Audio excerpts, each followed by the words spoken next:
Not മാറ്റത്തിൽ കുറ്റസമ്മതവുമായി പ്രധാനമന്ത്രി. ജനങ്ങൾക്ക് ബുദ്ധിമുട്ടുണ്ടായെന്ന് മനസ്സിലാക്കുന്നു, ചിലർ ജനങ്ങളെ തെറ്റിദ്ധരിപ്പിക്കാൻ ശ്രമിച്ചുവെന്നും മോദി കുറ്റപ്പെടുത്തി.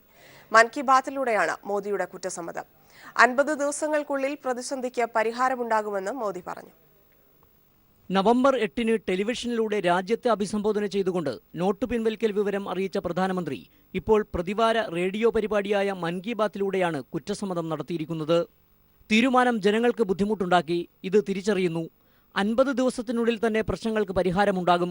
ജനങ്ങളെ ചിലർ തെറ്റിദ്ധരിപ്പിക്കുകയാണെന്നും പ്രധാനമന്ത്രി മൻ കി ബാത്തിലൂടെ പറഞ്ഞു.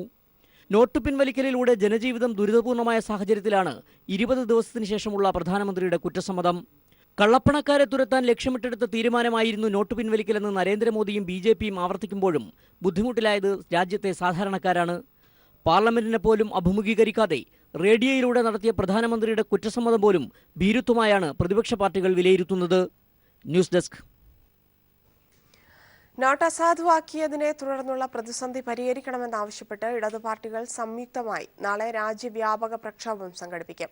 7 ഇടത് പാർട്ടികൾ സംയുക്തമായാണ് പ്രതിഷേധം സംഘടിപ്പിക്കുന്നത്.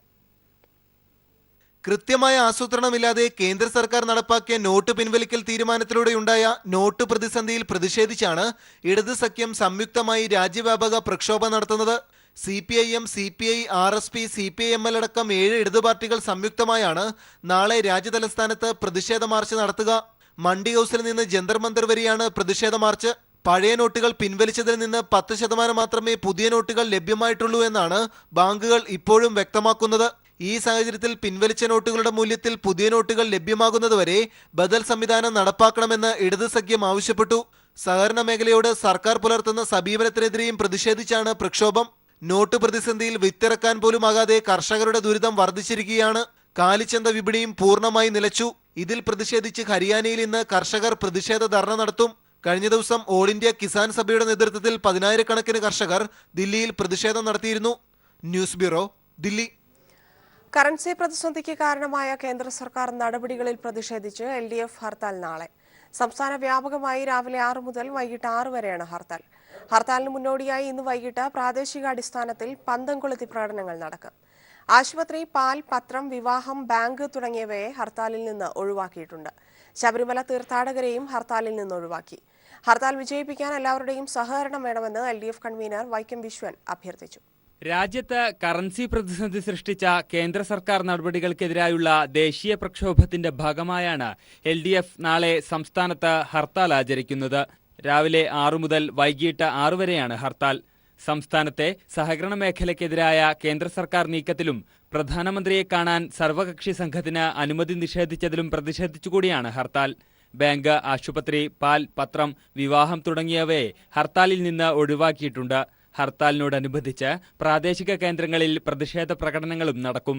കറൻസി പ്രതിസന്ധിയിലും സഹകരണ മേഖലയ്ക്കെതിരായ നീക്കത്തിലും പ്രതിഷേധിച്ച് നേരത്തെ മുഖ്യമന്ത്രിയുടെ നേതൃത്വത്തിൽ RBI മേഖലാ കേന്ദ്രത്തിന് മുന്നിൽ സത്യാഗ്രഹ സമരം നടത്തിയിരുന്നു. പിന്നീട് പഞ്ചായത്ത്, മുനിസിപ്പൽ തലങ്ങളിൽ LDF പ്രവർത്തകരുടെ രാപ്പകൽ സമരവും നടന്നു. തുടർ പ്രക്ഷോഭത്തിന്റെ ഭാഗമായാണ് നാളത്തെ ഹർത്താൽ. News bureau, Thiruvananthapuram. നിലമ്പൂർ കരുളായി വനമേഖലയിൽ പോലീസുമായി ഉണ്ടായ ഏറ്റുമുട്ടലിൽ 2 മാവോയിസ്റ്റുകൾ കൊല്ലപ്പെട്ട സംഭവത്തെക്കുറിച്ച് മജിസ്ട്രേറ്റിയൽ അന്വേഷണം നടത്താൻ മുഖ്യമന്ത്രിയുടെ നിർദ്ദേശം. സംഭവത്തെക്കുറിച്ച് സമഗ്രമായ അന്വേഷണം നടത്തി റിപ്പോർട്ട് സമർപ്പിക്കാൻ പെരിന്തൽമണ്ണ സബ് കളക്ടറെ ചുമതലപ്പെടുത്തിക്കൊണ്ടാണ് മുഖ്യമന്ത്രി ഉത്തരവ് പുറപ്പെടുവിച്ചത്. സംഭവത്തിന്റെ നിജസ്ഥിതി പുറത്തുകൊണ്ടുവരാനാണ് മജിസ്ട്രേറ്റിയൽ അന്വേഷണം നടത്തുന്നതെന്ന് മുഖ്യമന്ത്രിയുടെ ഓഫീസ് പറഞ്ഞു. അതേസമയം ഏറ്റുമുട്ടൽ മരണത്തിന്റെ അടിസ്ഥാനത്തിൽ രജിസ്റ്റർ ചെയ്ത കേസ് ക്രൈംബ്രാഞ്ചിന്റെ അന്വേഷണത്തിന് വിട്ടതായും മുഖ്യമന്ത്രിയുടെ ഓഫീസ് അറിയിച്ചു. നിലമ്പൂരിലെ മാവോയിസ്റ്റ് കൊലപാതകത്തിൽ ജുഡീഷ്യൽ അന്വേഷണം നടത്തണമെന്ന് കോൺഗ്രസ്. ജുഡീഷ്യൽ അന്വേഷണം ആവശ്യപ്പെട്ട് KPCC പ്രസിഡന്റ് VM സുധീരൻ മുഖ്യമന്ത്രി പിണറായി വിജയന് കത്തയച്ചു. തിരുവനന്തപുരത്തെ പ്രമുഖ RSS നേതാവും ഹിന്ദു ഐക്യവേദി മുൻ സംസ്ഥാന സെക്രട്ടറിയുമായ P. പത്മകുമാർ RSS വിട്ടു. CPIMുമായി യോജിച്ച് പ്രവർത്തിക്കുമെന്ന് പത്മകുമാർ പറഞ്ഞു. 10ാമത്തെ വയസ്സിൽ RSS ശാഖയിൽ പോയി പ്രവർത്തനം ആരംഭിച്ചു. കഴിഞ്ഞ 42 വർഷമായി RSSന്റെ വിവിധ ഉത്തരവാദിത്തങ്ങൾ നിർവഹിച്ചിട്ടുണ്ട്. സംഘ് തന്നെ സർവ്വതുമെന്ന് പഠിച്ചു ജീവിച്ച എനിക്ക് തിരിഞ്ഞു നോക്കുമ്പോൾ ഭയാനകമായ മൂകതയാണ് അനുഭവപ്പെടുന്നത്. ഇത് പറയുന്നത് മറ്റാരുമല്ല, RSSകാരനായ തിരുവനന്തപുരം മേലാറന്നൂർ സ്വദേശി P. പത്മകുമാറാണ്. ഇപ്പോൾ പത്മകുമാർ RSS ബന്ധം അവസാനിപ്പിച്ച് CPIMലേക്ക് ചേരാനൊരുങ്ങുന്നു. ദീർഘകാലമായിട്ട് പ്രവർത്തിച്ച പലരും നിശബ്ദരാണ്, നിരാശരാണ്, അല്ലെങ്കിൽ അതിൻ്റെ തെറ്റായ കാഴ്ചപ്പാടുകളെ ചൂണ്ടിക്കാണിക്കുന്ന സമയത്ത്, തുറന്ന അഭിപ്രായം പറയുന്ന സമയത്ത് അവരെല്ലാം ഒരു ശത്രുപക്ഷത്ത് കാണുന്ന ഒരവസ്ഥ വരുന്നു. തന്റെ പഴയ അനുഭവങ്ങൾ വാർത്താക്കുറിപ്പിലൂടെ വ്യക്തമാക്കുന്ന ഹിന്ദു ഐക്യവേദി മുൻ സംസ്ഥാന സെക്രട്ടറി കൂടിയായ പത്മകുമാർ CPIM ഭാവി ഭാരതത്തിന്റെ പ്രതീക്ഷയാണെന്നും വ്യക്തമാക്കുകയാണ്. തന്റെ തെറ്റുകൾ പുറത്ത് തന്നെ കൂടി ഉൾക്കൊള്ളാൻ തയ്യാറാകണമെന്ന് CPM നേതാക്കളോട് പത്മകുമാർ അഭ്യർത്ഥിച്ചു. അതേസമയം പത്മകുമാറിന്റെ പാർട്ടി അംഗത്വം സംബന്ധിച്ച് ചർച്ച ചെയ്ത് തീരുമാനമെടുക്കുമെന്ന് CPM ജില്ലാ സെക്രട്ടറി ആനാവൂർ നാഗപ്പൻ പറഞ്ഞു. RSSന്റെ തെറ്റായ പോക്കിൽ നിന്ന് വിട പറഞ്ഞ് ഒരു ശരിയായ രാഷ്ട്രീയ നയം ഉൾക്കൊണ്ട് ഞങ്ങളോടൊപ്പം വരുന്ന ആളുകളെ ഞങ്ങൾ പൂർണ്ണമായി സ്വാഗതം ചെയ്യുവാണ്. News bureau, Thiruvananthapuram. ഉദ്യോഗസ്ഥരുടെ അനധികൃത സ്വത്തുക്കൾ കണ്ടെത്താൻ പഴുതടച്ചുള്ള സംവിധാനം വേണമെന്ന് മുഖ്യമന്ത്രി പിണറായി വിജയൻ. ഇതിന് സർവീസ് സംഘടനകളുടെ നിർദ്ദേശങ്ങൾ വിലപ്പെട്ടതാണെന്നും മുഖ്യമന്ത്രി പറഞ്ഞു. ജനങ്ങളെ വല്ലാതെ ബുദ്ധിമുട്ടിക്കുന്ന ഒരു സംസ്കാരം ഒരു തരത്തിലും നമ്മുടെ ഭാഗത്ത് ഉണ്ടാകാൻ പാടില്ല, സർവീസിന്റെ ഭാഗമായി ഉണ്ടാകാൻ പാടില്ല. അവരെ ഒറ്റപ്പെടുത്തേണ്ടതുണ്ട്, ശിക്ഷിക്കണമെങ്കിൽ ശിക്ഷിക്കണം. സർവീസിന് തീരെ പറ്റാത്തതാണെങ്കിൽ സർവീസിന് പറ്റാത്ത നിലയിൽ സ്വീകരിക്കേണ്ടി വരും. സംസ്ഥാനത്ത് വൈദ്യുതി പ്രതിസന്ധി ഉണ്ടാവില്ലെന്ന് വൈദ്യുതി മന്ത്രി MM മണി. വേണ്ടിവന്നാൽ വൈദ്യുതി പുറത്തുനിന്ന് വാങ്ങും. മൂലമറ്റം പവർ ഹൌസിലെ ജനറേറ്ററുകൾ ഡിസംബർ 16-ന് മുമ്പ് പ്രവർത്തന സജ്ജമാക്കുമെന്നും മന്ത്രി പറഞ്ഞു. വിവിധ വകുപ്പുകൾ KSEBക്ക് നൽകാനുള്ള കുടിശ്ശിക പിടിച്ചെടുക്കുമെന്നും മന്ത്രി വ്യക്തമാക്കി. ലോഡ് ഷെഡിങ് ഒഴിവാക്കാൻ വരെ വൈദ്യുതി വാങ്ങിയാണേലും ലോഡ് ഷെഡിങ് ഒഴിവാക്കണമെന്ന നിലയിലാണ് നിർദ്ദേശം കൊടുത്തിരിക്കുന്നത്. അതിനുള്ള ആലോചനയാണ്. അതിന് നേരത്തെ തന്നെ ഇതിന് മുന്നൊരുക്കം എന്ന നിലയിൽ വൈദ്യുതി ആവശ്യമെന്ന് പറഞ്ഞാൽ വാങ്ങാനുള്ള സംവിധാനമെല്ലാം ഉണ്ടാക്കിയിട്ടുണ്ട്.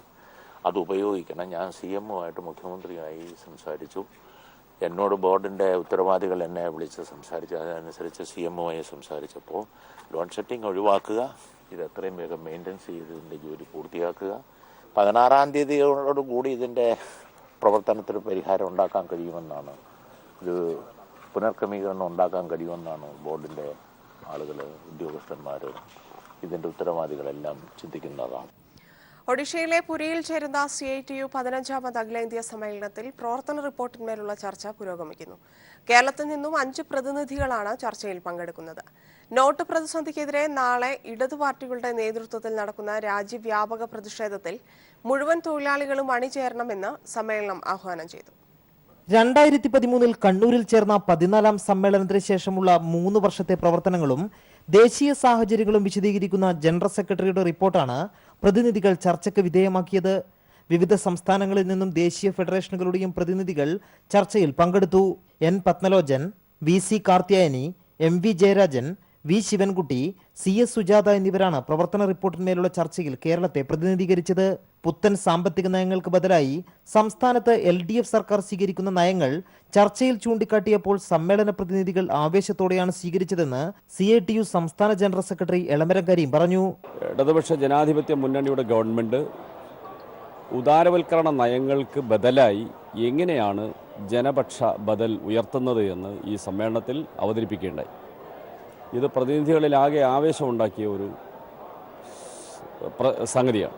നോട്ട് പ്രതിസന്ധിക്കെതിരെ രാജ്യവ്യാപക പ്രതിഷേധത്തിന്റെ ഭാഗമായി നാളെ സമ്മേളനം നടക്കുന്ന പുരിയിൽ മനുഷ്യച്ചങ്ങല തീർക്കുമെന്ന് അഖിലേന്ത്യാ പ്രസിഡന്റ് AK പത്മനാഭൻ പറഞ്ഞു. ഇന്ത്യയൊട്ടാകെയുള്ള പ്രതിഷേധത്തിൽ CITU അംഗങ്ങൾ പങ്കെടുക്കുന്നുണ്ടെങ്കിലും CITUവിൻ്റെ നേതാക്കന്മാർ, പ്രതിനിധികളായിട്ടുള്ളവരെല്ലാവരും ചേർന്ന് ഒരു മനുഷ്യച്ചങ്ങല രൂപീകരിച്ച് കേന്ദ്ര സർക്കാരിൻ്റെ ജനവിരുദ്ധതയ്ക്കെതിരായുള്ള സമരം നടത്താൻ തീരുമാനിച്ചിട്ടുണ്ട്. നാളെ സംഘടനാ റിപ്പോർട്ട് അവതരണവും അതിന്മേൽ ചർച്ചയുമുണ്ടാകും. മുൻകാല പ്രവർത്തനങ്ങൾ വിലയിരുത്തിയും ശക്തി ദൗർബല്യങ്ങൾ ഇഴകീറി പരിശോധിച്ചുകൊണ്ടുമുള്ള ചർച്ചകളാണ് സമ്മേളനത്തിൽ ഉയർന്നുവരുന്നത്. പ്രതിനിധികൾ മുന്നോട്ട് വയ്ക്കുന്ന അഭിപ്രായ നിർദ്ദേശങ്ങൾ പുതിയ വെല്ലുവിളികൾ ഏറ്റെടുക്കാൻ കരുത്തായി മാറുമെന്ന് നേതൃത്വവും പ്രതീക്ഷിക്കുന്നു. പുരിയിലെ സമ്മേളന നഗരിയിൽ നിന്നും ക്യാമറമാൻ രാജീവ് കണ്ണാടിക്കൊപ്പം M സന്തോഷ്. അന്തരിച്ച ക്യൂബൻ വിപ്ലവ നേതാവ് ഫിദൽ കാസ്ട്രോയ്ക്ക് ലോകത്തിന്റെ ആദരാഞ്ജലി. കാസ്ട്രോയുടെ സംസ്കാര ചടങ്ങുകൾ ഡിസംബർ 4-ന് സാന്റിയാഗോയിൽ നടക്കും. അമേരിക്കൻ പ്രസിഡന്റ് ബരാക് ഒബാമ ഉൾപ്പെടെയുള്ള പ്രമുഖർ ചടങ്ങുകളിൽ പങ്കെടുക്കും. 29-ന് ഹവാനയിൽ അന്ത്യോപചാര റാലിയും നടക്കും. റാലിയിൽ ലോക നേതാക്കൾ ആദരാഞ്ജലി അർപ്പിക്കും. ഒരാഴ്ച നീളുന്ന സംസ്കാര ചടങ്ങുകളാണ് ക്യൂബയിലെ കമ്മ്യൂണിസ്റ്റ് പാർട്ടി കേന്ദ്ര കമ്മിറ്റിയും സർക്കാരും ആസൂത്രണം ചെയ്തിട്ടുള്ളത്. നാളെയും മറ്റന്നാളും അദ്ദേഹത്തിന്റെ മൃതദേഹം പൊതുദർശനത്തിന് വയ്ക്കും. നാളെ പ്രാദേശിക സമയം രാവിലെ 9 മണിക്കാണ് പൊതുദർശനം ആരംഭിക്കുക. തലസ്ഥാനമായ ഹവാനയിലും മറ്റിടങ്ങളിലും പൊതുദർശനത്തിന് സൗകര്യമൊരുക്കിയിട്ടുണ്ട്. എല്ലാവർക്കും അന്തിമാഭിവാദ്യം അർപ്പിക്കാനും ദൃഢപ്രതിജ്ഞ ചെയ്യാനും പൊതുദർശന വേദിയിൽ സൗകര്യമുണ്ടാകും. ചൊവ്വാഴ്ച ജോസ് മാർത്തി എന്ന പേരിൽ പ്ലാസാഡിലായിൽ റാലിയും സംഘടിപ്പിക്കും. ബുധനാഴ്ച മുതൽ അദ്ദേഹത്തിന്റെ ഭൗതികാവശിഷ്ടങ്ങൾ വഹിച്ചുകൊണ്ടുള്ള വിലാപയാത്ര ആരംഭിക്കും. രാജ്യത്തിന്റെ വിവിധ ഭാഗങ്ങളിലൂടെ സഞ്ചരിച്ച് വിലാപയാത്ര ഡിസംബർ 3 സാന്റിയാഗോയിൽ അവസാനിക്കും. കിഴക്കൻ സാന്റിയാഗോയിലെ സെമിത്തേരിയിൽ ഡിസംബർ 4 ക്യൂബൻ സമയം 7 മണിക്ക് അദ്ദേഹത്തിന്റെ സംസ്കാര ചടങ്ങുകൾ നടക്കും. International desk. ഫിദൽ കാസ്ട്രോയുടെ സംസ്കാര ചടങ്ങിൽ CPIM പ്രതിനിധിയായ MA ബേബി പങ്കെടുക്കും. നവംബർ 29 മുതൽ നടക്കുന്ന സംസ്കാര ചടങ്ങുകളിലാണ് ബേബി പങ്കെടുക്കുക. സമുന്നതനായ രാഷ്ട്രീയ നേതാവും രാഷ്ട്രതന്ത്രജ്ഞനും വിപ്ലവകാരിയും ഫിഡൽ കാസ്ട്രോ ആണ് എന്നതിന് സംശയമുണ്ടോ എന്ന് എനിക്ക് തോന്നുന്നില്ല. അമേരിക്കയിൽ അല എന്ന് പറയുന്ന മതേതര ജനാധിപത്യ മൂല്യങ്ങൾ മുറുകെ പിടിക്കുന്ന ഒരു സാംസ്കാരിക കൂട്ടായ്മയുടെ വാർഷിക സാംസ്കാരിക സംഗമത്തിൽ പങ്കെടുക്കാൻ എത്തിയപ്പോഴാണ് ഫിഡലിന്റെ ഞെട്ടിക്കുന്ന വേദനിപ്പിക്കുന്ന വേർപാടിന്റെ വിവരം അറിയുന്നത്. 90 വയസ്സ് പൂർത്തിയാക്കി പൂർണ്ണമായ ഒരു വിപ്ലവ ജീവിതം നയിച്ച വ്യക്തിയാണ് സഖാവ് ഫിഡൽ. എന്നിരുന്നാലും ഫിഡലിനെ പോലെ മഹാനായ ഒരു വിപ്ലവകാരിയുടെ വേർപാട് നമ്മെ വേദനിപ്പിക്കുന്നു. പാർട്ടിയുടെ CPIM-ന്റെ അഖിലേന്ത്യാ നേതൃത്വം തീരുമാനിച്ചത് പ്രകാരം സഖാവ് ഫിഡലിന്റെ അന്ത്യോപചാര ചടങ്ങുകളിൽ പങ്കെടുക്കാൻ ഞാൻ നിയോഗിക്കപ്പെട്ടിരിക്കുകയാണ്. ഇവിടെ നിന്നും വിസ സംബന്ധമായ നടപടിക്രമങ്ങളെല്ലാം പൂർത്തീകരിച്ച് 29-ാം തീയതി വൈകുന്നേരം ക്യൂബൻ വിപ്ലവ നക്ഷത്രം ഫിദൽ കാസ്ട്രോയുടെ വേർപാടിൽ ലോക കമ്മ്യൂണിസ്റ്റ് രാജ്യങ്ങൾ അഗാധമായ ദുഃഖം രേഖപ്പെടുത്തി. അമേരിക്കൻ സാമ്രാജ്യത്വത്തെ പോലും വെല്ലുവിളിക്കുന്ന രീതിയിൽ കൊച്ചു ക്യൂബയെ ശക്തിപ്പെടുത്തിയ കാസ്ട്രോയുടെ മരണവാർത്തയിൽ ആഗോളതലത്തിൽ അനുശോചന പ്രവാഹമായിരുന്നു. അമേരിക്കൻ തീരത്തു നിന്നും 10 മൈൽ മാത്രം അകലെയുള്ള കൊച്ചു ക്യൂബയെ യാങ്കി സാമ്രാജ്യത്തെ പോലും വെല്ലുവിളിക്കാൻ പ്രാപ്തനാക്കിയത് ഫിദൽ കാസ്ട്രോ എന്ന വിപ്ലവ നക്ഷത്രമായിരുന്നു. സോഷ്യലിസം അല്ലെങ്കിൽ മരണമെന്ന് ഉറക്കെ പ്രഖ്യാപിച്ച കാസ്ട്രോ ലോക കമ്മ്യൂണിസ്റ്റ് രാജ്യങ്ങളുണ്ടാക്കിയ വിപ്ലവ പ്രതിധ്വനി ലോകമെങ്ങും അലയടിച്ചു. അതുകൊണ്ട് തന്നെ അദ്ദേഹത്തിന്റെ മരണവാർത്തയിൽ ആഗോള കമ്മ്യൂണിസ്റ്റ് രാജ്യങ്ങളും അഗാധമായ ദുഃഖമാണ് രേഖപ്പെടുത്തിയത്. കാസ്ട്രോ തന്റെ ദൗത്യം പൂർത്തിയാക്കി. സോഷ്യലിസത്തിനായി അദ്ദേഹം ജീവിതം മുഴുവൻ പോരാടി. അദ്ദേഹത്തെ ഓർത്ത് ക്യൂബൻ ജനതയ്ക്ക് അഭിമാനിക്കാം എന്നായിരുന്നു കമ്മ്യൂണിസ്റ്റ് രാജ്യമായ വെനസ്വലയുടെ പ്രസിഡന്റ് നിക്കോളാസ് മഡുറോ കാസ്ട്രോയെ അനുസ്മരിച്ചത്. Fidel, vuela tranquilo, vuela en paz, misión cumplida, y aquí estamos nosotros, embraguetados con tu bandera, con la bandera de Chávez, para seguir cumpliendo la gran misión de la dignidad y de la independencia de nuestros pueblos. കാസ്ട്രോയുടെ വേർപാടിൽ Vietnam ജനതയും അഗാധമായ ദുഃഖം രേഖപ്പെടുത്തി. തങ്ങളുടെ വിപ്ലവ നേതാവിന് വിയറ്റ്നാമിലെ communist പാർട്ടികൾ റെഡ് സല്യൂട്ട് നൽകി. സഹോദര തുല്യരായ ക്യൂബൻ ജനതയുടെ ദുഃഖത്തിൽ തങ്ങളും പങ്കുചേരുന്നതായി വിയറ്റ്നാമും പ്രതികരിച്ചു. ലാറ്റിൻ അമേരിക്കൻ പോരാട്ടങ്ങൾക്ക് പ്രചോദനം നൽകിയ കാസ്ട്രോയുടെ വിയോഗത്തിൽ ബൊളീവിയ, നിക്കരാഗ്വ, അർജന്റീന, ബ്രസീൽ തുടങ്ങിയ ഇടതുപക്ഷ ചേരികളെല്ലാം അനുശോചനം രേഖപ്പെടുത്തി. ഇന്ത്യയിൽ ഇടതുപക്ഷ പാർട്ടികൾ ഉൾപ്പെടെ സോഷ്യൽ മീഡിയകളും ക്യൂബൻ നായകന് ജ്വലിക്കുന്ന വിപ്ലവ അഭിവാദ്യങ്ങൾ അർപ്പിച്ചു. News desk. വാർത്തകളിലേക്ക്. തോക്ക് വൃത്തിയാക്കുന്നതിനിടെ മകന് വെടിയേറ്റതിൽ മനം നൊന്ത് അച്ഛൻ സ്വയം വെടിവെച്ച് മരിച്ചു. അങ്കമാലി അയ്യമ്പുഴ സ്വദേശി മാത്യു ആണ് മരിച്ചത്. വെടിയേറ്റ മകൻ മനുവിനെ അങ്കമാലിയിലെ സ്വകാര്യ ആശുപത്രിയിൽ പ്രവേശിപ്പിച്ചു. ഇന്ന് രാവിലെയാണ് സംഭവം. ബാങ്കിലെ സെക്യൂരിറ്റി ജീവനക്കാരനായ മാത്യു തോക്ക് വൃത്തിയാക്കുന്നതിനിടെ അബദ്ധത്തിൽ വെടിപൊട്ടുകയായിരുന്നു. അടുത്തുണ്ടായിരുന്ന മകൻ മനുവിന്റെ തലയ്ക്കാണ് വെടിയേറ്റത്. ഇതിൽ മനം നൊന്ത മാത്യു കയ്യിലുണ്ടായിരുന്ന ഡബിൾ ബാരൽ തോക്കുപയോഗിച്ച് സ്വയം വെടിവെക്കുകയായിരുന്നു. ഇരുവരെയും ഉടൻ അങ്കമാലിയിലെ സ്വകാര്യ ആശുപത്രിയിൽ എത്തിച്ചെങ്കിലും മാത്യുവിന്റെ ജീവൻ രക്ഷിക്കാനായില്ല. പരിക്കേറ്റ മനുവിന്റെ നില ഗുരുതരമല്ലെന്ന് പോലീസ് പറഞ്ഞു. നേരത്തെ വനം വകുപ്പിലെ ജോലിക്കാരനായിരുന്ന മാത്യുവിന് തോക്ക് ലൈസൻസ് ഉണ്ടെന്നും പോലീസ് അറിയിച്ചു. കുടുംബവഴക്കിനെ തുടർന്നായിരുന്നു സംഭവമെന്ന രീതിയിലാണ് നാട്ടുകാരിൽ ചിലർ പോലീസിനോട് പറഞ്ഞത്. എന്നാൽ ആശുപത്രിയിൽ പ്രവേശിപ്പിച്ച മകന്റെ മൊഴിയെടുത്തപ്പോഴാണ് സത്യാവസ്ഥ ബോധ്യപ്പെട്ടതെന്ന് പോലീസ് പറഞ്ഞു. അസ്വാഭാവിക മരണത്തിന് പോലീസ് കേസെടുത്തു. ഇൻക്വസ്റ്റിനും പോസ്റ്റ്മോർട്ടത്തിനും ശേഷം മൃതദേഹം ബന്ധുക്കൾക്ക് വിട്ടുകൊടുക്കും. News bureau, Kochi. സംസ്ഥാന സ്കൂൾ ശാസ്ത്രോത്സവത്തിലെ വിജയികൾക്കുള്ള ട്രോഫികൾ ഷൊർണൂരിൽ നടന്ന ചടങ്ങിൽ വിതരണം ചെയ്തു. ആതിഥേയരായ പാലക്കാടിനാണ് ഓവറോൾ കിരീടം. 5 ദിവസം നീണ്ടുനിന്ന മേളയിൽ കാസർഗോഡ് 2ാം സ്ഥാനവും മലപ്പുറം 3ാം സ്ഥാനവും നേടി. 48,279 പോയിന്റ് നേടിയാണ് ആതിഥേയരായ പാലക്കാട് ഓവറോൾ കിരീടം നേടിയത്. കാസർഗോഡ് 2ാം സ്ഥാനവും മലപ്പുറം 3ാം സ്ഥാനവും കരസ്ഥമാക്കി. 5 വിഭാഗങ്ങളിലായി നടന്ന മത്സരത്തിൽ ശാസ്ത്ര ഗണിതശാസ്ത്ര മേളകളിൽ കണ്ണൂരും സാമൂഹ്യശാസ്ത്ര മേളയിൽ തൃശൂരും ജേതാക്കളായി.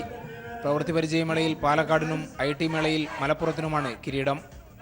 ഷൊർണൂർ KVR ഹൈസ്കൂളിൽ നടന്ന സമാപന സമ്മേളനം MB രാജേഷ് MP ഉദ്ഘാടനം ചെയ്തു. MLA മാരായ മുഹമ്മദ് മോസിൻ, K കൃഷ്ണൻകുട്ടി എന്നിവരും വിവിധ വിഭാഗങ്ങളിലെ വിജയികൾക്ക് ട്രോഫി കൈമാറി.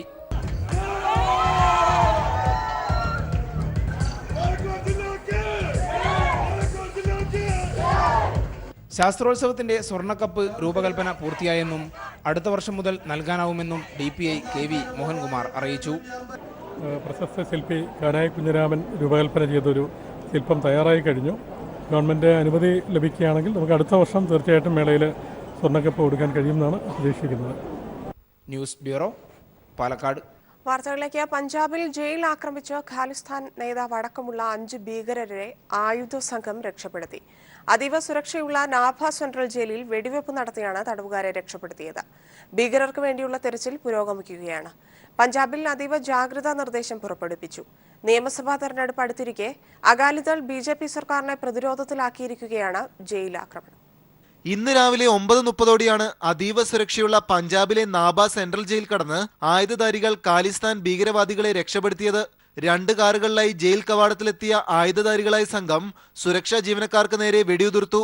പിന്നീട് ആകാശത്തേക്ക് നിരവധി തവണ വെടിയുതിർത്തു.